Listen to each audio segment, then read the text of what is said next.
Hello, so today we are doing this problem called longest substring longest substring without repeating characters. So the problem says that we get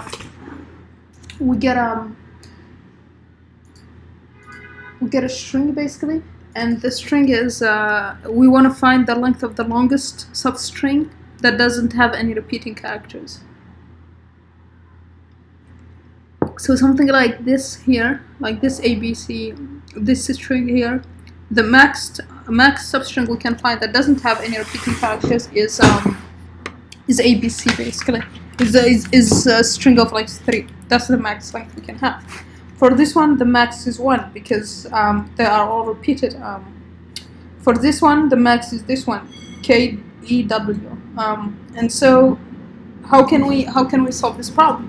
So again, this problem is so one technique called sliding window technique that can work with this is whenever we see the guidelines of thinking about this technique here is whenever we see a string, whenever we get asked about longest, shortest, max, min, something like that, for a contiguous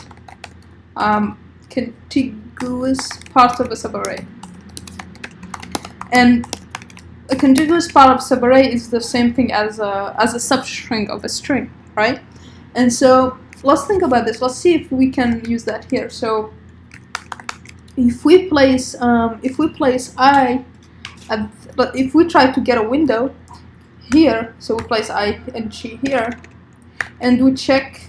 So we place J here. Let me just give myself some space, and let's say we have J here, right? And so what are we looking for? This here doesn't have any repeating characters, but how can we determine there are no repeating characters? We can just use a set with the current window. So set. So this set is going to contain the characters in the current window. And our window is basically just from I to J, the characters in I to J. And so what do? We check if we still have, if our set is still, so let's say we have here A and B now, right? So then we want to move J, but before moving J, we need to not violate the condition that we want to have no repeating characters, right? So our condition is no repeated characters. And so C is not in our set, so we can advance J, right? And so now the max length, before moving J here, it was 2, right? So now the current length first. The current length is was 2 here, right? So our current length was 2 here. And when we move, and our max length is 2, when we move this, by checking first if it's not in the set, it's not, so we move J. Now the length is 3. So the current length is 3, that means that the max length becomes 3. Now we try to move A here, but the value is already in the set, so we cannot just do the same operation because we have this condition to not have any repeated characters in a window, right? And so what do we do in that case? We advance I so that we don't have that problem. And so let me just put this here. So we advance I, right? So we advance I, and now, if we advance I, we need to remove this from the set, right? So if condition, let's call this condition A, if A not valid, keep moving, keep advancing I. And advancing I, which is equal to doing I plus 1, and removing the value at I from the string, from the window, from the set that we have here. That's what I did. There was A, and then I removed from the set, right? And so now that we moved B from the set, now the value C is not in our the value A, sorry, is not in our set, so we can move A. So we can move J, and moving J means adding the value to C. So if A is valid, advance J, which means doing J plus 1, so it's equivalent to doing J plus 1 and adding Sj to the set, right? So we add the value to the set, and now our value, the current length is still 3, sorry, it was 2, now it's still 3. And then the next step, we try to move J again, but B is in the set already, so we do the same thing. A condition is not valid, so we advance I. So we advance I, and we remove from the set B, right? And now J can add B. And now after that J increases and our size is still, well, so when we advanced I it was 2, but when we advanced J it becomes 3. And then after that we say, okay, let's try to move J again, but C is also in the set, so we need to advance I so that we can remove it, so that we can add J. So we advance I, and now we remove C. Now the current length is 2, and we keep doing this basically. If the condition is not valid, we advance I and do what we need to do in order to advance I, which is increasing I plus 1 by 1 and removing Si from the set. And if the condition is valid, that means we can advance J, so we just advance J and add Sj to the set, right? So let's code this up. Okay, so coding this up means we need to have a set, as we said. So let's call this current set, and we need to have I and J, and we need to have our result that contains the max length, right? So we need to have max length, and we need to have I and J. So these are 0, 0, and 0.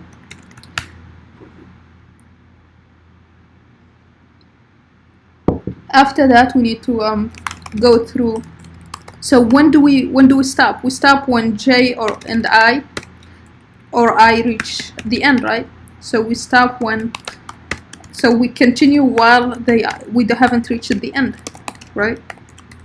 And let's define n, which is the length of S. So while this is correct, we check if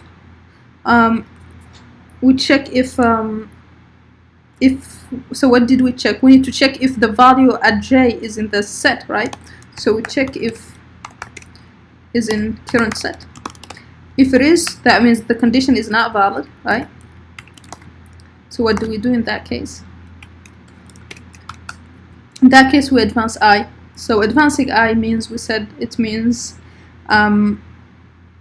removing from current set, removing I, removing S of I, and advancing I, right? That's what we said. And then otherwise, what we do is, that means the element is not in the set, so that means the condition is valid, right? So at that point, we need to advance J and add the value to the set. So advancing J means doing J plus 1, and adding the value to the set means the new value after doing J plus 1. That means doing current set. Actually, we need to add the value to the set, so add Sj and increase J for the next check, right? And so we add 1 to advance J, add the value and advance J, and then at the end we need to also check that res is equal to max of res, and what is the size of the window? The length of the string is the size of the window, so the size of the window is J minus I. We usually do plus 1, but we are not doing plus 1 here because we are doing J plus 1 for the next window after increasing J, so that plus 1 is kind of done here, right? And so Then we update the res, and at the end we can just return the res. Actually, I named it max length, so that's max length. And this is the length of the current window, and we return that, and yeah, that should be it.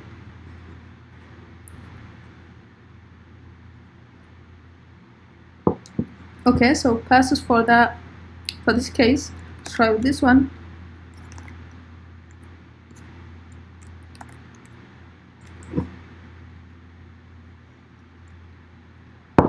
So it passes for that one too. Let's try with this one. And yeah, so it should pass. Let's run this. Okay, so that solution passes. Now we can do an improvement over this, right? So for a case like, let's say, if we had something like SCC, something like this, we would have to keep advanced I, right? Just keep advanced I unnecessarily at least 3 times. If C existed like 5 times, we need to do this step like at least 5-10 times, whatever the number of C we had. And that's unnecessary, because we could have just, instead of moving 3 times, we could just jump right away to A, because that's the only way we will get a valid window with this C right here. So that means that there is an opportunity to improve that here. So what can we do then? So if we are here, right? And the window is here, and we find the C here, right? In order to do that, we just need to have I placed at the position A. So whenever we find an element, we need to look at its last occurrence. Let's call this position K, its last occurrence, and then we need to place I at that K plus 1, right? So let's say K, we need to have some K, which is the last index of the last occurrence of a character, so that when we encounter that character at J, we can move I to K plus 1, right? And if we have something that tells us this, we can immediately, instead of keeping advancing I, just remove that character and go all the way up until its last occurrence plus 1. So how can we do that? How can we do this? We can do this just by keeping a map of the character and where it last occurred, right? That way we can reduce the complexity of this. So how can we do this with this here? So we need still to have the window, but we don't need the set now, right? We need a map, so something like this. And instead of checking contains this one, so let's say this is current map. So let's call this current map.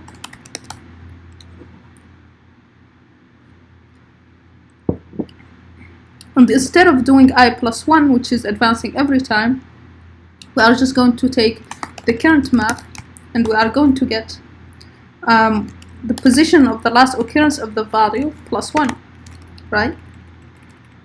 That's what we said here. We want to count that K plus 1. So this is the K value, and this is plus 1 that we said we want.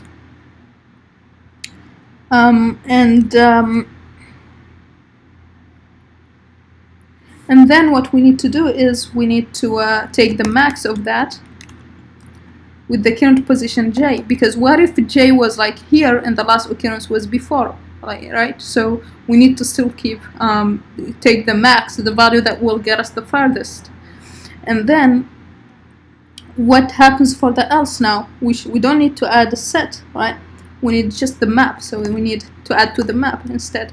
So the current map, the value of Sj becomes, we set that to be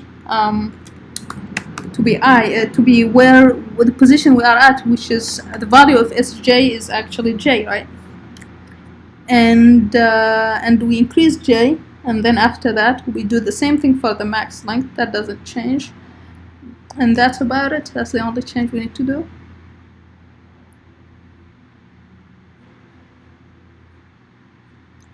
Okay, so this seems not terminating for some reason.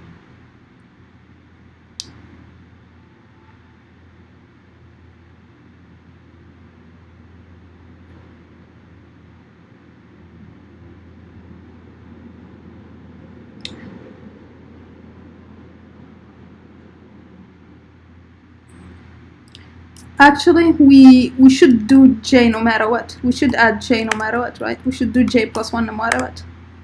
And so the value we want to, if we encounter it again, we want to update it, right? So that we can always have the last occurrence. And we want to do j plus 1 no matter what, the max like no matter what, and then if it is there, we want to do this. Yeah. Okay. Submit. Okay, so we have a wrong input here.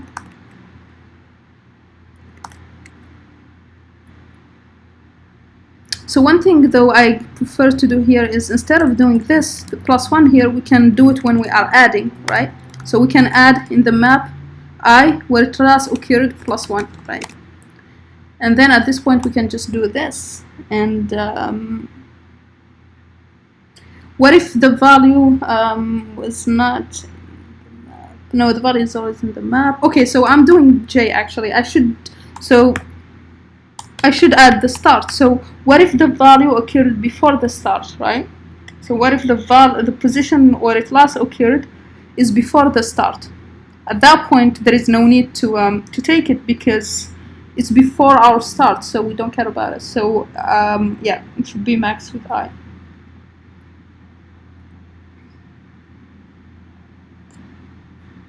Okay, so submit this. Okay, so that passes. Yeah, so this is a basically an example of applying a sliding window technique with an auxiliary data structure. First, we were using a set, and then to improve it further, we used the map to keep track of the index of the last occurrence. Yeah, so that's another example of using sliding window technique. That's it for now. See you next time. Bye.